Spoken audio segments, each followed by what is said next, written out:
जलता हुआ रेगिस्तान, तेज धूप और चारों तरफ फैली हुई अनंत रेत।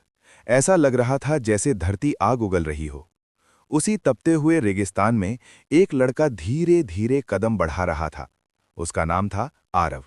उसके कपड़े धूल से भरे हुए थे और चेहरा पसीने से भीगा हुआ था, लेकिन उसकी आंखों में एक अलग ही चमक थी।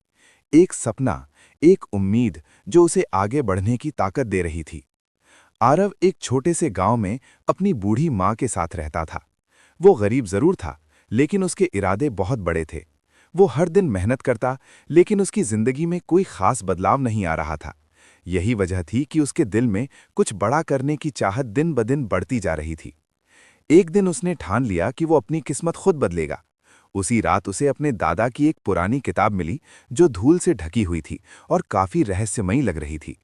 जैसे ही उसने किताब खोली, उसमें से एक पुराना नक्शा नीचे गिरा। आरव ने जब उस नक्शे को उठाया तो उसकी आंखें हैरानी से फैल गईं। वो एक खजाने का नक्शा था।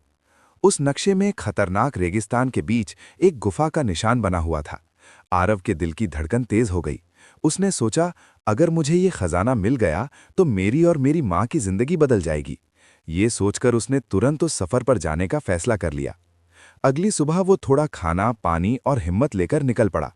उसकी माँ ने उसे आशीर्वाद दिया, लेकिन उसकी आंखों में डर साफ दिखाई दे रहा था। जैसे जैसे आरव आगे बढ़ता गया, रेगिस्तान की गर्मी और भी बढ़ती गई। तेज धूप और गर्म हवाएं उसके शरीर को कमजोर बना रही थीं, लेकिन उसने हार नहीं मानी। रात होने लगी, चारों तरफ सन्नाटा छा गया। आसमान में चमकते सितारे और नीचे अकेला आरव। दूर से जंगली जानवरों की आवाजें आ रही थीं, जो उसके डर को और बढ़ा रही थीं। फिर भी उसने खुद को संभाले रखा और आगे बढ़ता रहा। अगले दिन उसका पानी खत्म हो गया। उसकी चाल धीमी हो गई और ऐसा लगने लगा कि वो अब आगे नहीं बढ़ पाएगा। उसकी आंखें थकान से बंद होने लगीं। तभी उसे दूर एक पुराना खंडहर दिखाई दिया। वो किसी तरह वहां पहुंचा और अंदर जाकर देखा कि वहां थोड़ा पानी मौजूद था। उसने जल्दी से पानी पिया और राहत की सांस ली। लेकिन उसकी मुश्किलें यहीं खत्म नहीं हुईं। अचानक मौसम बदल गया। तेज हवाएं चलने लगीं और कुछ ही पलों में एक भयानक रेत का तूफान आ गया। रेत इतनी तेज उड़ रही थी कि कुछ भी दिखाई नहीं दे रहा था।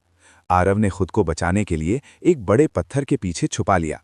वो डर गया था, लेकिन उसने खुद को संभाले रखा। कुछ समय बाद तूफान शांत हो गया। आरव ने गहरी सांस ली और फिर से अपनी यात्रा शुरू कर दी। कई दिनों की कठिन यात्रा के बाद आखिरकार वो उस जगह पहुंच गया जहां खजाना छिपा हुआ था।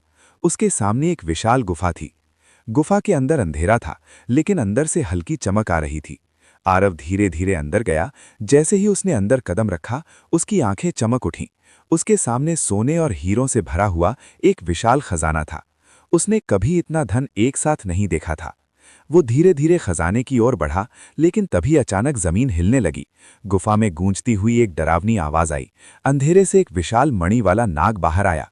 उसकी आंखें लाल थीं और उसके सिर पर चमकती हुई मणि थी। वो खजाने की रक्षा कर रहा था। नाग ने गहरी आवाज में कहा, "ये खजाना हर किसी के लिए नहीं है।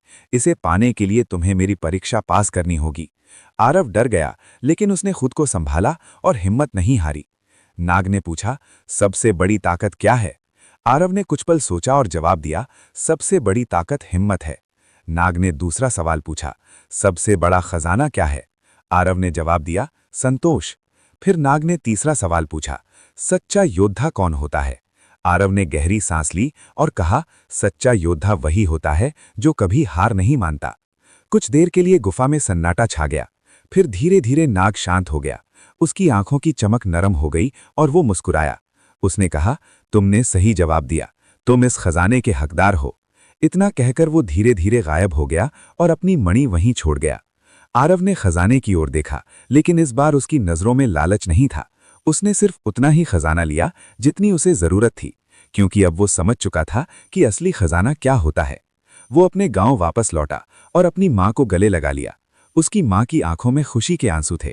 आरव ने अपने गांव के लोगों की मदद की, गरीबों की सहायता की और सबका भरोसा जीत लिया। धीरे धीरे वो सिर्फ अमीर ही नहीं, बल्कि एक सम्मानित इंसान बन गया। उसने सबको सिखाया कि असली खजाना सोना या हीरे नहीं होते, बल्कि हमारी मेहनत, हमारी हिम्मत और हमारी सोच होती है। और यही उसकी असली जीत थी।